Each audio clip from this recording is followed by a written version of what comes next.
Let's go. All right, guys. So I just want to recap the Arnold Palmer Invitational.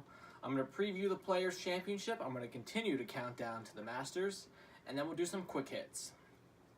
All right, guys. So let's get right into it. So Francesco Molinari shoots a final round 64 at the API to win the tournament by 2 shots. So Molinari basically did what Rory did last year. I think Rory was teed off closer to the lead last year, but they both fired final round 64s. They both won. They both ran away with it. I think DeChambeau finished 3 shots behind Rory last year, and Molinari won by 2 shots over Matt Fitzpatrick. So, good on Molinari.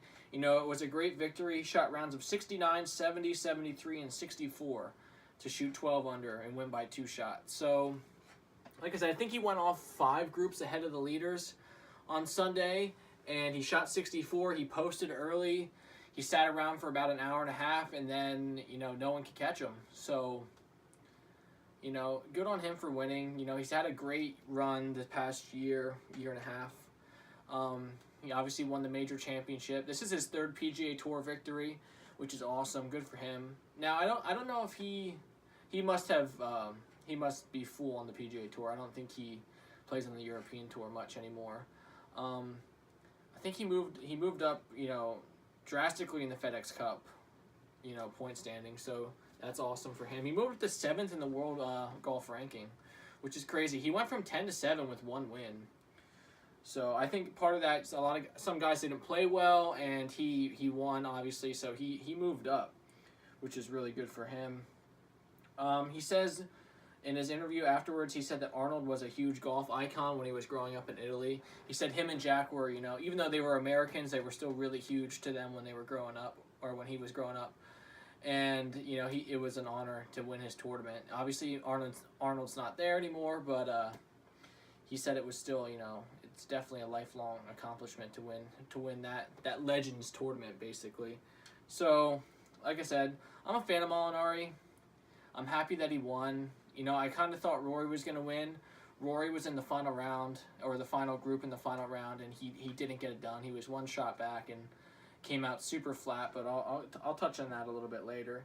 So, I just want to go over one other thing that Molinari said in his press conference after the tournament. He said that, a year and a half, 2 years ago, him and his team came together, and he basically said to his team that he thought he could be doing more. He thought he could be playing better. So they really tried to attack his his career in a different way. Instead of trying to improve 10% at one category that might have made him start to win more, he tried to improve 1% at 10 different things.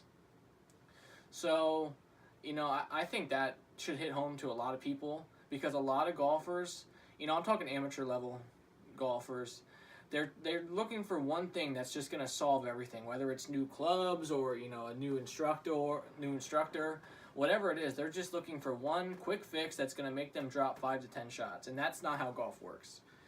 Golf is it's a game of progression. It's a game of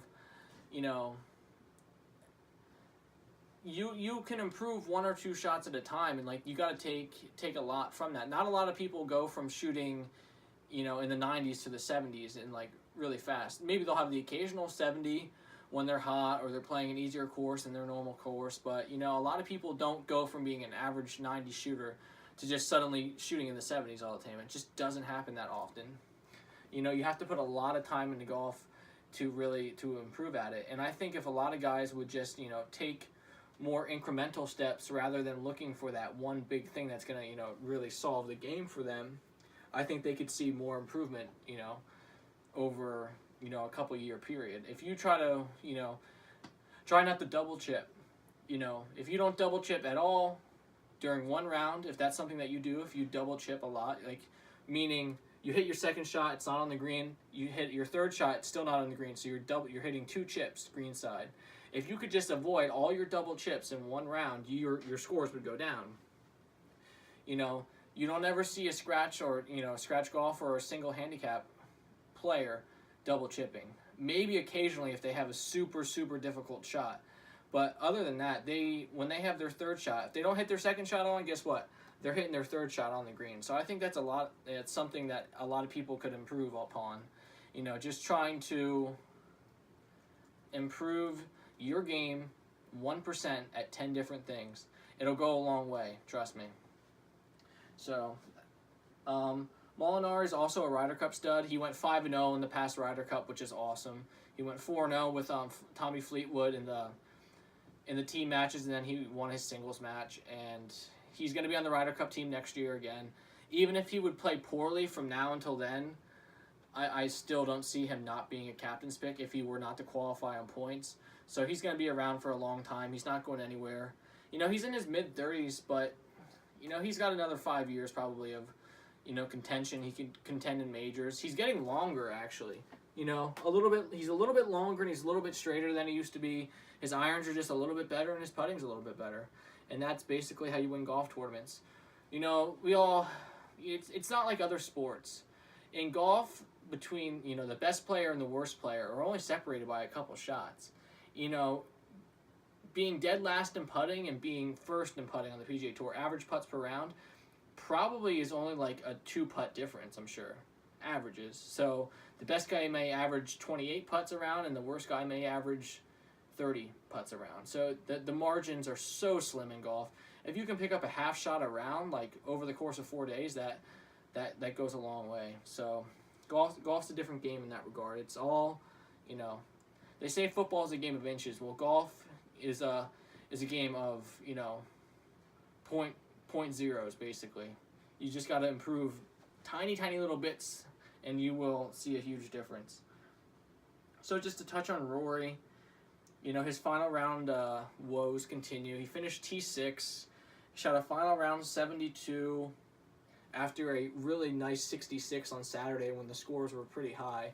He got into the final group, and then everybody kind of thought, oh boy, here we go. You know, hopefully he gets it done, and then he fell flat. The driver wasn't working, the putting wasn't working. He had nothing going on Sunday. I mean, he shot even, which I guess isn't terrible, but, you know, Molinari got the 12, Rory was at 8, so he would have had to shoot 4 under to tie Molinari, which is doable. You know, I was watching him, and it felt like he shot 90, and he shot 72. That's how bad he played. But, you know, he birdied the third hole to get to 9 under to tie for the lead. And then the first par 5, he didn't birdie, and then it just was all downhill from there. It just wasn't a good round of golf to watch from Rory. Usually he's pretty exciting, but he was less than stellar on Sunday. So it was kind of sad. I know I picked him to win the tournament, but, you know, I'm still pretty confident in his chances to win the Masters. But if he doesn't get these final rounds, you know, cleaned up a bit, he may not win for a while. That being said, he could win this week. I don't know. So I hope he gets it together. Other notable finishes: Tommy Fleetwood shoots a final round 68 to finish T3 after a disappointing third round. Fleetwood shot 76 in the third round, which was really high. Him and Keegan Bradley, if you remember, were in the final group on Saturday, and they both played horribly. They both played so bad. Fleetwood shot 76 on Saturday. So it wasn't a great round on Saturday, but he fought back, shot 68 on Sunday. Your first round leader, Cabrera Bello, shot 69 in the final round. Shot 65 the first round. He shot 7 under, and he had a 1 or 2 shot lead the first round. He shot rounds of 65, 75, 70, and 69. So he had a good week. He finished T3, but obviously after that first round, I think he was wishing for a little bit more. Keith Mitchell, our winner at the Honda Classic, finished T6. He shot 71, 68, 75, 66. So he backed up a win with a pretty good week at the API. I kind of thought he would take a week off, but I think a lot of the guys, they want to play that tournament. They want to play at Bay Hill, and I don't think he felt like taking a week off. I think he's swinging so good right now, he just wants to keep playing because he feels like, now that he won, he feels like he can probably keep winning because he feels like he's playing really well. So good for him. Lucas Glover finished T10, shot 70, 71, 71, 68, had a good week. Charles Howell III shot 74, 67, 69, 72, finished T15, so he also had a pretty decent week. Other than that, it was a good tournament. You know, there weren't a lot of big, I guess there were. They're all big names these days, I guess.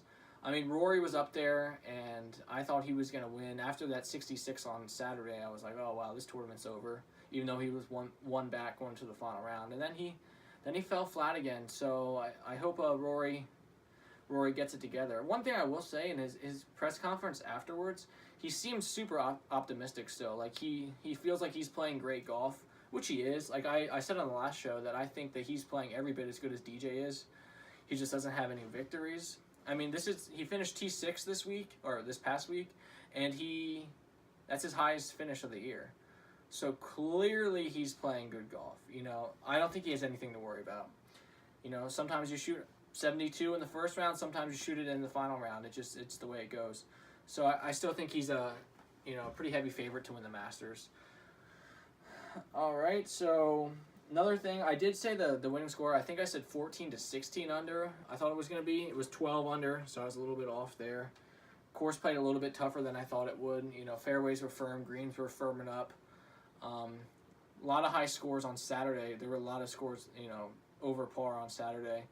So the course was obviously playing difficult, and Molinari had to shoot 64 in the final round to get the 12 under. So if he doesn't do that, you know, 10 under was the lowest score. So it played pretty difficult this week, which I'm not complaining about. I like when it plays difficult. Just, you know, the past results kind of made me think that the scores were going to be lower, but they weren't, which was nice to see. So this week obviously is the Players' Championship at TPC Sawgrass. This is quote-unquote the 5th major. You know, it's probably, other than the 4 big ones, this is the biggest tournament there is in golf. I love watching this tournament for a couple reasons. I mean, it's at the same course every year like the Masters, so you kind of have that, like, you know how at the Masters, like, you know every hole there? You know, it's not like the U.S. Open or all the other majors where they kind of move around. At the Masters, you know the holes and you kind of know what to expect. At TPC Sawgrass, you kind of have that same thing. Obviously, the famous 17th hole. Everybody knows that hole. The 16th hole is the easiest hole in the course. It's a short par 5. You know, a lot of guys, they'll all go for it in 2, I'm sure. So it's like, you can make an eagle, and then you can make a double, and then you can make a double on 18. It's one of the best finishing stretches on the PGA Tour, I think, if not the best, just because it's, you could play them in 3 under, or you could play them in, you know, 6 over. It really, it's so much up in the air. I mean, I remember in 2013 when Tiger won for his 2nd time, Sergio and him were tied. Sergio was going to 17. I think he made like a 7 or something. He put 2 in the water. So anything can happen on that course. I mean, it's the 17th hole there is only 140 yards, you know, but when the pressure's on, they don't hit great shots there. I think it's so intimidating, so visually intimidating. If you give a tour player a 140-yard shot on a range any given day of the week, they're literally landing it within 10 yards every time of the target. Not even 10 yards, probably within like 10 feet, honestly. If they're dialed in within 10 feet, go to that hole and they miss that green a lot. They hit it in the water, you know, more than you think they would. So it's a great track. Jason Day says this is the tournament that he thinks is going to help him get into the Hall of Fame, which is kind of crazy. I mean, it's a big tournament, but guys really do hold it in that high regard that, like, you win this tournament and a major and have 10 other wins, you probably do get into the Hall of Fame, I would think. So it's one of the strongest fields in all of golf, I think. You know, stronger than some of the majors probably. So it really is a good one. It's a Pete Dye design. Obviously, it's diabolical. The course doesn't suit any one type of player. If you're long, that doesn't necessarily give you a clear advantage here. A lot of dog legs like Bay Hill. It's kind of positioning off the tee. You know, you can definitely get into trouble. This year, I guess the rough's not super thick, but the course is going to play longer than it normally does because it's back in March now, not in May. So the fairways aren't running nearly as much as they were, you know, back in May. So it's going to play tough this week. I'm excited to see how these guys play. Obviously, like I said earlier, 16, 17, 18 holes are just so great. Such a good finishing stretch. tournament date moved from May back to March where it originally was. Tiger and Adam Scott are the only players in the field to win the event in March. So Tiger actually is the only player to win the event in March and in May. He won it in 2001 and he won it in 2013. 25 players in the field have played the event in March. So, I'd like to hear from you guys and see how big of an advantage you think it is. Will the different course condition really play into the hands of the guys that have played that course in March, Or has it been so long since it's been there, it's kind of useless at this point? Because I think some of the redos, they redid some of the greens. I'm sure there's been a lot of changes since it's been in March, so the course may even be playing differently than those players remember. So it's kind of interesting. Obviously the course is a bit softer now. It's really green. The guys down there are saying the course is absolutely in pristine condition. So the greens are going to be a bit softer, but so are the fairways, which means the course is going to play much longer.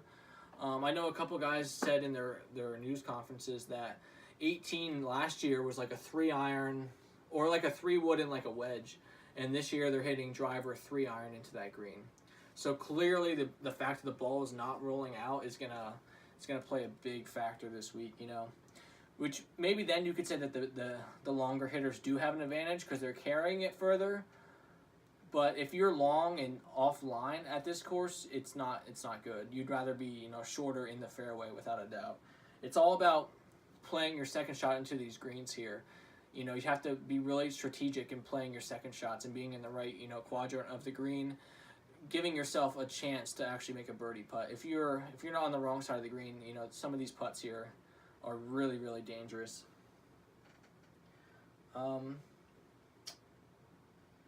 Yeah, so the purse this year is huge. It's $12.5 million. It's up $1.5 million since last year even. So this tournament, they are playing for a lot of money. I think the winner's share is like $2.25 million. So they are just playing for a ridiculous amount of money. So, there's a lot on the line. Not only the prestige of winning this tournament, but they are playing for some bucks this week, for sure. So that's cool. Obviously, I love seeing these guys play for that much money. It's so cool. The past winners, it's a par 72, so that's 288 shots total. Webb Simpson ran away with it last year and shot 270. It's 18 under. Siwoo Kim won in 2017, shot 278. That's 10 under. Jason Day won it in 2016, shot 273. That's 15 under. Ricky Fowler won it in 2015 and shot 276. That's 12 under. Martin Keimer won it in 2014 and shot 275. That's 13 under. Tiger Woods shot 275 in 2013. Matt Kuchar won it in 2012, also shot 275. KJ Choi in 2011 also shot 275. And Tim Clark in 2010 shot 272. Let me think here. If I had to pick a winning score, I guess 275 because 1, 2, 3, 4 of the past, 8 winners have shot 275. But the course is going to be playing a little bit different.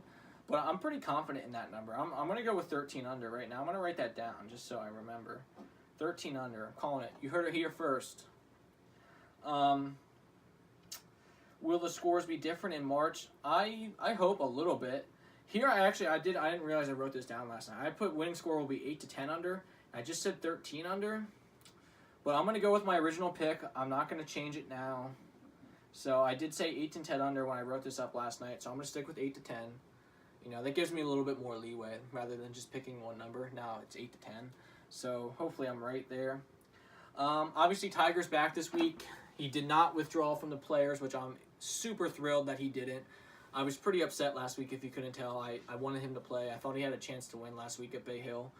But he is back this week. Tiger said in his press conference on Tuesday that everything feels good and he's ready to go. He said it was a tough decision to miss last week, but he felt like it was the best thing to do. But he said he's ready to go. One of the biggest pieces of news this week, on Monday, Tiger showed up to TPC Sawgrass with a new putting coach. Matt Killen is his name. And he worked with Justin Thomas. He worked with Kenny Perry before. Yeah, Matt Killen is his name. But yeah, so Tiger has a putting coach. Obviously, in Mexico, I think on the show, on episode number 2, I said that he had 5 3-putts. I said a handful. I think, yeah, I was like, he had a handful of 3-putts. He had 6. Or 5 3-putts and a 4-putt, so he did not putt well. You know, he's like dead last in 3-putt avoidance. He's like in the 200s. He's like 215th in 3-putt avoidance. So he is not putting well at all. He's missing a lot of short putts that Tiger used to not miss for years. So I'm happy to see him, bring in somebody, a second pair of eyes, to kind of, help him get back on track. He did say in his press conference, because of the neck strain, he wasn't able to line up to the ball correctly. He said his posture was a bit off, and that could have led to some of the short misses, which I think is, definitely true. So hopefully if he feels good now, he can get to a good posture and he can start to hit good putts again. Because in Mexico, he played relatively well. He just did not make anything, anything substantial at least. He hit the ball well. Yeah, he said in his interview he'll let us know whether he's going to play in the WGC match play. So it's very much up in the air. I think if he plays well this week, he probably won't play. If he doesn't play as well as he wants to this week, I think he'll play then. Maybe he'll add Valspar because that's a stroke play tournament, not match play. So it's still pretty much up in the air. I think Tiger, he's going to be kind of one tournament at a time. Obviously we know he'll play the majors, but other than that, it's going to be tough to tell here.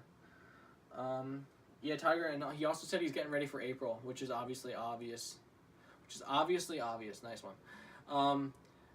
Like I said on the show last week, I think Tiger is just using all these tournaments as reps for Augusta. Like, I think that's all he really cares about. He probably wants to win this week, but if he loses, I don't think it matters to him, really. I think he just wants to get the swing in a good position to go down to Augusta and make some noise down there. So let's touch on Phil a little bit. Phil missed the cut at Bay Hill, which is not surprising. I think I said I was like, oh, he could play well or he could miss the cut. He shot like rounds of like 68 and then he shot like 78. So Phil's not playing great.